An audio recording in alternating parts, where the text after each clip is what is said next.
Already told about the topic, so we will be talking about the insights from IKS for achieving 17 SDGs and 5 IDGs. So let me begin with the quote, and this quote is from Albert Einstein. He says that we cannot solve our problems with the same thinking we used when we created them. Now, what are the problems? As we all know, and also recognized by the United Nations in the form of 17 Sustainable Development Goals. And then when we realized, okay, that these goals are supposed to be, achieved by 2030. And 2030 is not very far, right? Just 6 years to go.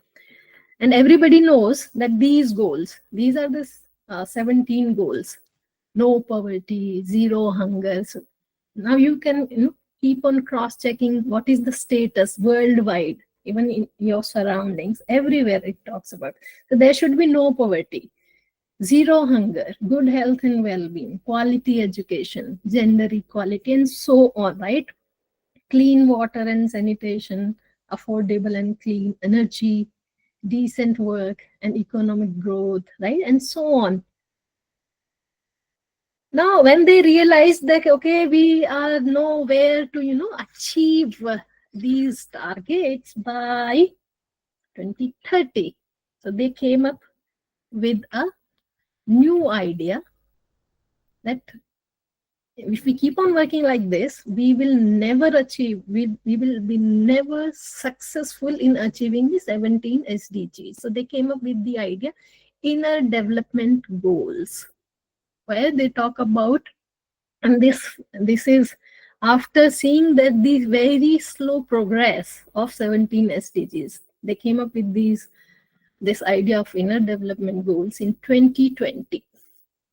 Right now, the idea or behind these 5 IDGs was to come up with a framework that aims to help accelerate the realization of the 17 SDGs. And these are the 5 inner development goals, being where we talk about ourselves and the relationship to self is one of the main component and the very first component. And thinking, cognitive skills, then relating, caring for others and the world, collaborating, acquiring social skills, and the 5th one is acting, driving the change that is needed.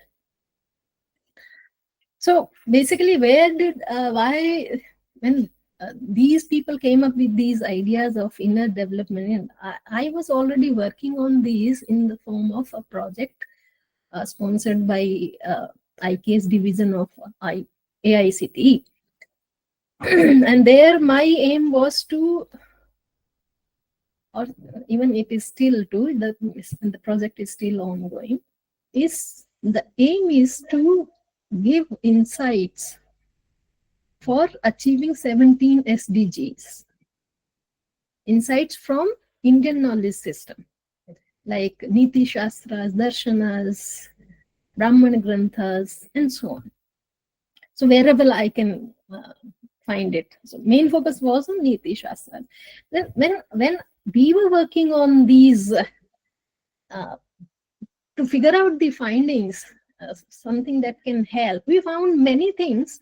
Like they do talk about the relationship in a family. They do talk about the management, the political management, and various so many other things. But what I was realizing, it is not the main target, major goal for them. These shastras are not majorly focusing on, say, reducing hunger or zero hunger, as they say, no poverty, zero hunger. They do talk a lot about poverty, the importance of money in life, wealth, prosperity, and all. But their way of thinking is very different. So I was just wondering that this is not going to work. The way the United Nations have come up with these 17 SDGs, it will never be successful. Then I came across these 5 inner development goals, and my observation about that was there is a a framework in Indian knowledge system which is called Purushartha Chatushtaya, and if you translate it into English, we would say these are basically 4 human pursuits. 4 human pursuits. Literally, it would mean we will look at its meaning and the deeper meaning that it carries. So for that, this particular framework of Purushartha Chatushtaya provides basically an inclusive, holistic framework which takes care of all the SDGs as well as the IDGs. So to know more about it, let us start with the understanding of this very particular phrase, Purushartha Chatushtaya. You can keep it in mind. You might have already heard it 1 or 2 times or more if you are from Indian knowledge system already. So if we look at the words, let us look at the first word. Here we have Purushartha. There we can break it like Pur, and then Sha, and then Artha, like this. So what is Pur? As we all probably know that we use this word for cities, villages, or in general you can say we use it for dwelling places, right? Like we can say Kanpur, Udaipur, Jodhpur, Nagpur, right? So many pur. And these are, what are all these? These are cities, names of the cities, right? Where people live. So Pura basically means a dwelling place. Context of this human being, right? In the context of a human being. So body. And then what the word next, the word is Purusha. Purusha Artha. Purushartha. And what is Sha? Sha means Shayana, to one who Shete, sleeps in the Pura or resides in the Pura. And what is it that resides in the body? That is called Purusha. And this has nothing to do with genders, right? Anybody, it has nothing to do even for human being or non-human beings, right? It can be any soul, any self that resides inside a body. It can be a bird, an animal, or any other creature, living being, right? So Purusha means basically we can say Atma, or Atma that dwells inside a body. That is Purusha. Now when we say, okay, this is applicable to Purusha, means anybody, any living being in a body, right? It is applicable for birds, animals also, but they do not have the capacity of the kind that human beings have, right? So Purushartha Chatushtaya here, basically it is related to human beings only. Now, the third word in this Purushartha is Artha. Arth refers to that what is desired by all, desired by any human being, right? Whatever we can desire, we can think of any desire, whatever desire you have or I have or any other human being has, that all, every desire is called Artha. If somebody wants to ask something, you can talk to me. Somebody raised hand, I think. If it was by mistake, then fine. Okay, so Purushartha and Chatushtaya means a group of four. So Purushartha Chatushtaya would mean something that is desired by all human beings. A group of four elements that is basically that provides a holistic picture, whatever can be desired by any human being.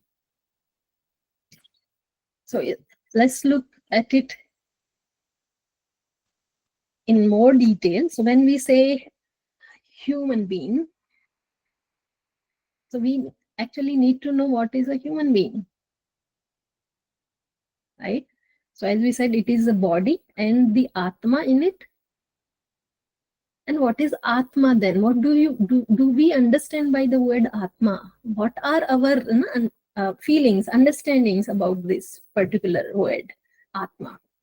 So Nyaya Darshan has defined it. It has given us some indications through which we can infer the Atma. We can say, okay, there lies, their Atma exists in that particular body or not. So these characteristics, these indicatives are Icha, Dvesha, Prayatna, Sukha, Dukha, and Jnana. Six characteristics. So Icha, we all know it's desire.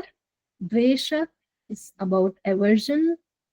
Prayatna talks about effort, volition, urge, the urge that we have to do something, anything. Sukha means pleasure that is favorable to us, and dukkha is pain, which we consider to be unfavorable. And the sixth one is jnana, cognition. That is urge, ability to gain knowledge. That is the sixth. Now, if you look at these characteristics, and we can probably look more from Vaisheshik Darshan. Apart from these six characteristics, it also gives few more. So it says, Vaisheshik Darshan, about the indicatives of Atma, it says it has prana, that is in-breathing, inhaling. Then apana is the second one, that is exhaling, out-breath. And then third one is nimesha, closing of eyelids. Fourth one is unmesha, opening of eyelids. Fifth one, jivana, life, where we maintain the inhaling and exhaling. The sixth one is manogati, the movement of mind. And the seventh one is indriyantara vikara. Indriyantara vikara means, indriya, as we understand, these are the senses. Antar means in a different, vikara means reaction, right? So what does it mean basically? If one of our sense organ perceives something, then a different sense organ of the same person would react, right? For example, say, suppose everybody or you like pizza, or say golgappa. Golgappa is one dish here in North India. So pizza, probably everybody knows. Let's take pizza. So suppose you like pizza and you see pizza in front of you. You have just seen it, and then your mouth starts watering. The tongue starts watering, right? The sense organ eye had perceived the pizza, and the other sense organ, that is tongue, starts to react, right? That is called indriyantara vikara. Indriya antara vikara. We can take another example, like we hear something, some good news or bad news. So let's take, for example, bad news. A mother hears a bad news about her son, young son. The ear perceived the news, and her eyes start to tear, right? She starts crying. She feels, she she felt unconscious and so on, right? So this is called Indriyantara Vikara. This is also an indicative of Atman. Then the same that all those that were listed in Nyaya Darshan, Sukha, Dukkha, Icha, Dvesha and Prayatna. So these are the indicatives of Atman. And if we look at these, would we have problems like, gender inequality? If we understand that these are same characteristics in every human being, would we have fights over, various other things? The fights are why? Fights are because we think the other is not like me. Other is not at all like me. Then we have fights with those people, right? If we understand the other is also like me, then where is the fight? Then the problem, then the issue would be not of that of fighting, but that of understanding the other person, why the other person is behaving in that way. When the person is at core, we are same, then why do we behave differently? So there we would find something like the level of understanding is different. The different thinking or different actions behind somebody's the reason behind different actions for somebody is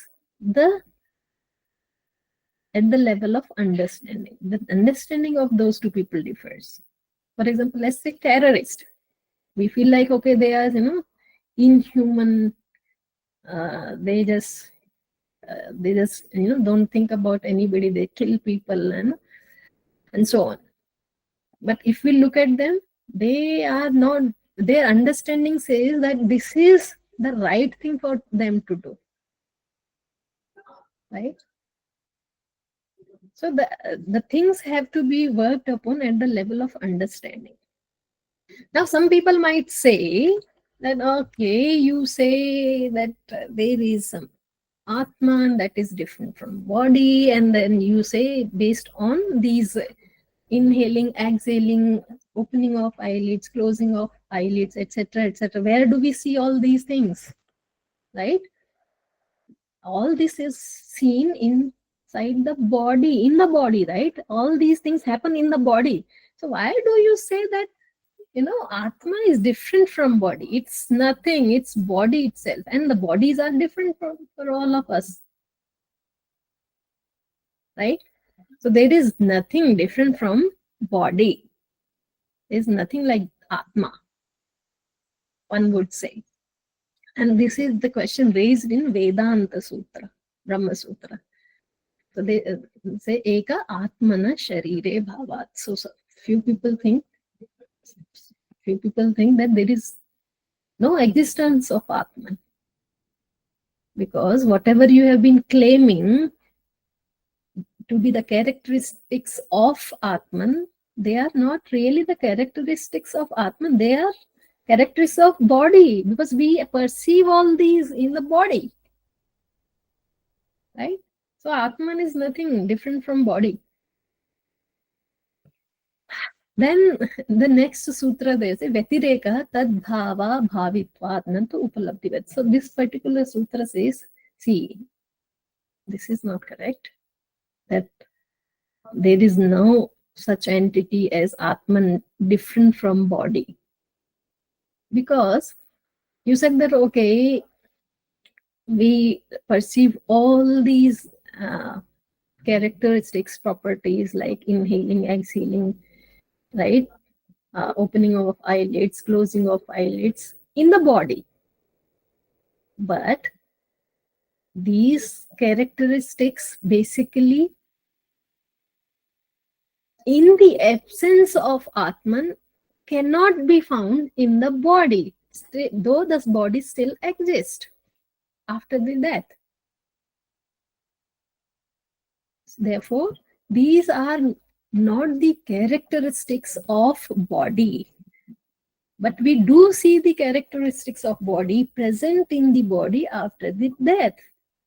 of the person, right? Like the color, the weight, the size, etc. These are the unique characteristics of the body, not that of the Atma.